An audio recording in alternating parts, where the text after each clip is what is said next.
Looks like Jordan Peterson is back on his bullshit about how he thinks atheists unwittingly believe in a god. Are there no godless artists and poets?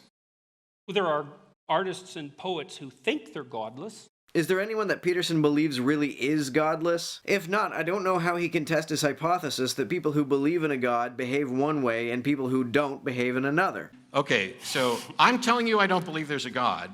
And Yeah. your response to that is, I really do, because I have a moral sense. But my moral sense is utterly without any appeal to a God. Explicitly. Or implicitly. Maybe. The f- That's not so obvious. okay, it's really See, it's, because it's you easy. regard Sam Harris as an implicitly valuable entity. Because otherwise you'd just throw him off the stage. And then the question is, well, just exactly why is he an implicitly valuable entity? As best I can tell, nothing has value unless someone values it. Values seem to come from people's attractions and aversions, which are behaviors that don't, in any way that I can discern, require a belief in a god. Worms have attractions and aversions, and they act on them. Do worms believe in a god? I think Okay. you can have a perfectly acceptable foundation for secular morality, even if it fundamentally centers around selfishness. I'd rather not be thrown off the stage.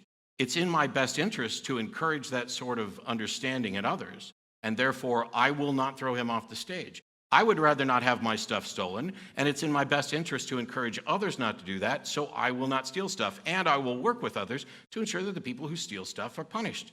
It is in a virtually pragmatic moral system. Why do you think it's not in your best interest to have stuff stolen from you or to be thrown off the stage?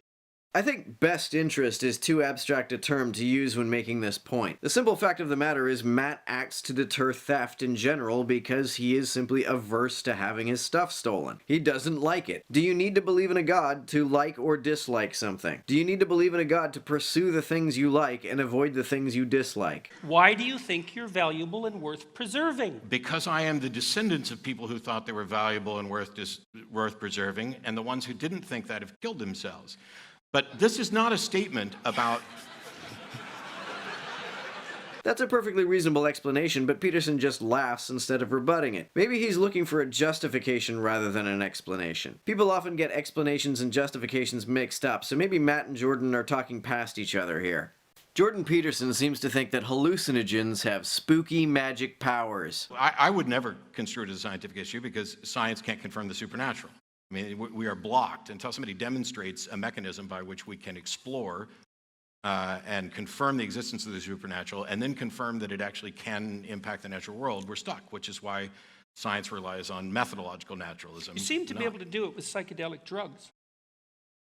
You seem to be able to do what with psychedelic drugs? Well, everybody that takes them under reliable settings generally comes back and claims the presence of a mystical experience. Okay, first of all, I guess I haven't been taking them under reliable settings because nothing I've ever experienced on psilocybin or LSD has been even the slightest bit mystical. Secondly, after Matt said that science can't confirm the supernatural or confirm that it impacts the natural world, Peterson says you seem to be able to do it with psychedelic drugs. Really? Does Peterson really think that psychedelic drugs allow science to confirm the supernatural? How does the fact that people report mystical or religious experiences confirm that those experiences are anything more than natural? Yeah, and that seems to be duplicatable and replicable across cultures in labs with multiple different substances, the chemical constituents of which are known very well.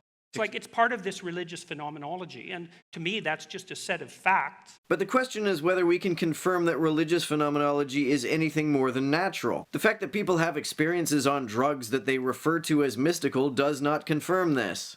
as someone who's been high as a kite, I fully agree that people take drugs and report experiences that they describe as mystical or supernatural. Just like people report other experiences as if they were religious or ghosts or whatever. We have no way of confirming that this something mystical or supernatural actually happened. What this is about the language. Stops people from smoking. Well, you can stop smoking without any sort of supernatural intervention. No, not really.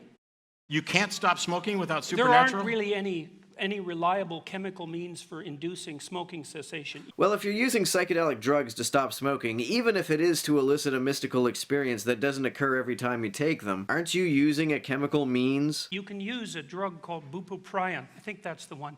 It's whatever Wellbutrin is. Is that supernatural? No, you don't need a supernatural effect, but it doesn't work very well. But if you give people magic mushrooms, psilocybin, and they have a mystical experience, they have about an 85% chance of smoking cessation with one treatment. But that's kind of like evidence, you know.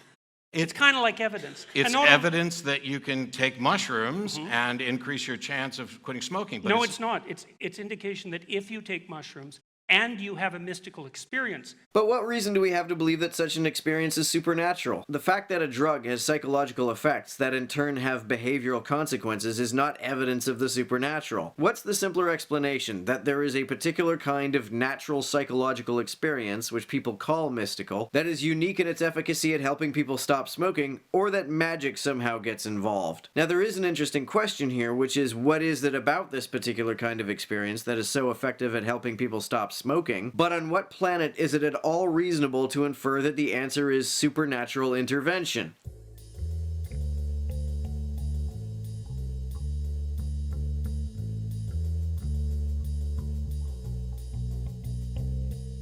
To everyone who helps me out on Patreon, you're a big help. Thanks so much.